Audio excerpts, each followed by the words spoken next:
Kull wieħed minna għandu jpoġġi l-aċċess għall-edukazzjoni ta' kwalità bħala prijorità. Kien dan il-messaġġ ewlieni tal-Prim Ministru Robert Abela waqt li indirizza summit dwar l-edukazzjoni fi New York. Summit li matulu l-mexxejja ta' pajjiżi differenti tkellmu dwar l-impenn tagħhom biex jitrasformaw l-edukazzjoni sal-2030.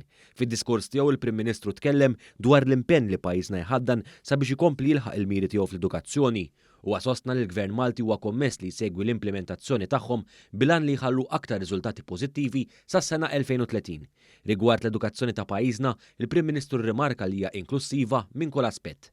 Our country's education structure is inclusive in its very core, by focusing on providing equal access of education to all, and that includes the right to free state-funded education from the earliest years all the way through tertiary education. Il-Prim Ministru rrefera għal politika nazzjonali tal-inklużjoni li qed tiġi implementata f'pajjiżna favur aktar miżuri ta' inklużjoni.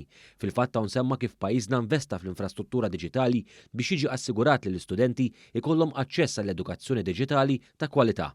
Dr. Abela temm jgħid li bħala membru elett tal-Kunsill tas-Sigurtà tan-Nazzjonijiet Magħquda, Malta se tpoġġi bħala prijorità l-terrorizmu fil-waqt li se tkompli taħdem biex tissalvagwardja dritt għall-edukazzjoni. As world leaders, it is our duty to commit and encourage greater public engagement and support for this cause. If we succeed in transforming education, we will succeed in transforming our future.